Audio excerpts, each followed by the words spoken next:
Tyson, who were chosen by their peers to give the valedictory address.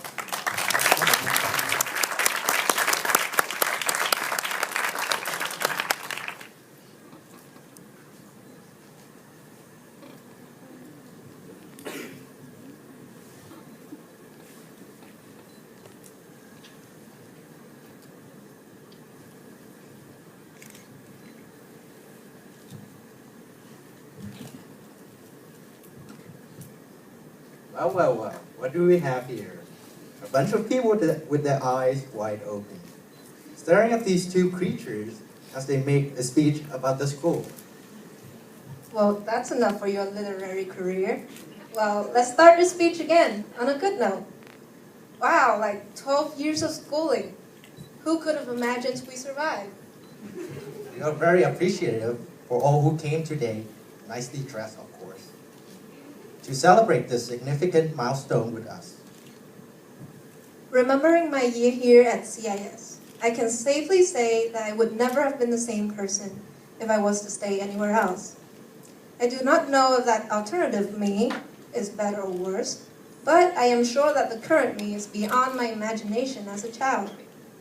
When I first came to the school, I was as shy as can be. Those who studied with me in grade 8 would know that I had a very hard time adjusting to the Canadian curriculum, or any new environment for that matter.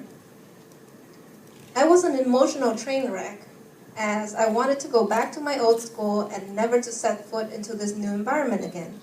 And yes, I was that serious. After a while, I started to adapt to the system, made new friends, met incredible staff and teachers, but at the time I was still really quiet. Because I was not very sociable, I did not expect to experience a high school life like the one I experienced. Mr. Alex may have once, or twice, or 100 times doubted that we are actual grade 12s because we ran up the library stairs singing Let It Go from Frozen, and our initial themes for graduation were superheroes and Olympian gods. Miss Megan, where are you, Miss Megan? Well, there you are. Miss Megan, you would remember all the appropriate jokes we made in our ancient civilization class. Would you, Miss Megan? Well, I'm starting to doubt my own age now upon remembering all these mature and responsible things.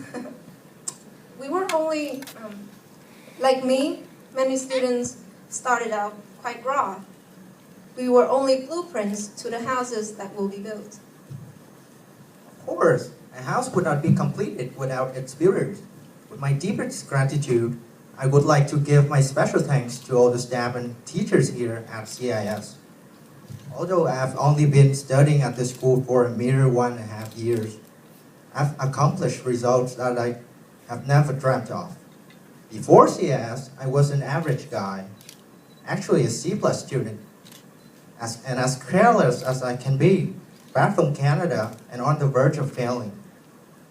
Going to university back then was a really high expectation of my parents for me. Even the owner of the house which I had my homestay thought that I would crash and burn once I chose to go back to my homeland. But here I am. I am proudly standing here, representing my fellow classmates on this special day of our lives. Thanks to people like Ms. Rita and Mr. Paul for giving me a chance in order to truly jumpstart my academic life once again, to join this diverse community CIS could offer. And lastly, to our parents, for giving us the opportunity to study here, making us to enroll in those extra tutoring sessions, teaching us boring lessons on the cold hard truth of life and what to be expected from it, just for the sake of us heading towards a greater good, a better, brighter future. Among happy memories, there are bound to be sad ones. In 2012, our school lost one of our most important blessings, Brian. Brian's real name is Ngô Jo. He was the dearest friend anyone could have asked for. His presence and his existence has always brought smiles to those around him. As Miss Hang always said, Never once has anyone in our school seen him wear anything other than a smile on his face. When his friends are in the blues, his bright personality and warm smile radiate through them, only to make their days better. He helps his friends with all that he could offer. Never once has he asked for anything in return. I use the present tense here because even after he has left us, all of his memories, all of his positive energy, and his dazzling smile have always motivated us to keep moving forward. He would be standing next to us right now, wearing the gown, and proudly embodying the person he had become. In fact, he is here with us in our hearts, encouraging us to pursue our path with open eyes and an open mind. Remembering the past is necessary, but we should all overcome our past to reach the future as time waits for no one. Time is your best friend, and time is your worst enemy. It felt like yesterday when I was still in my mother's womb, and now I am about to graduate high school. I must have missed something because time has gone by so fast. Despite the fact that I am mourning over my youth, we, the grade 12s, has accomplished something. Similar to a baby learning how to walk and talk, we have only learned the basic knowledge and skills. Well, a lot of people would argue that things like trigonometry and cytokinesis, psycho are not the most basic information, but it is just knowledge, and having knowledge alone is not enough. You could be the smartest person with the highest IQ. Although it is a major advantage, there is no guarantee that you will survive life better than those who have a lower IQ than you. These 12 years of schooling have aided us with knowledge and skills, some more practical than others, but we have yet to call ourselves experts in life. All the grade 12 students here, including myself and Tyson, have graduated from being babies. We have learned to walk, we have learned to talk, hopefully we all have learned to think. The future ahead of us, starting from today, will be one heck of a ride. Every step we take from now will either open up more paths or close more doors. Keep in mind that there are mistakes that can never be fixed, but there are also achievements that will never be forgotten. These 12 years of schooling have provided us with the tools and equipment to start our journey. It is our choice to take the next steps.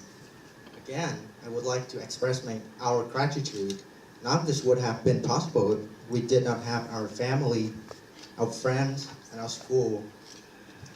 We give our deepest and most genuine appreciation to the school and teachers for not failing us, and for graduating with us, thank you. And to our family members who have always been backstage supporting us both physically and mentally. Our friends, on the other hand, are noisy, conflicted, and short-tempered. But the best thing about them is that despite my not so nice remarks about them, they will always be the battery for my light, the fuel for my vehicle, the strength for my weaknesses. We will all go our separate ways after tonight, but near, far, wherever you are, I believe that the heart will go on. So, the class of 2014, spread your arms, feel the wind, and embrace the future like the Titanic embraced the cold Atlantic Ocean. Or you can choose to look at embracing the future as you are embarking on a new journey, writing a new chapter of your life, and creating a future you have envisioned. Thank you again to our lovely family, friends, the Canadian International School, and all the people who are here for making this special night successful. So, congratulations, graduates!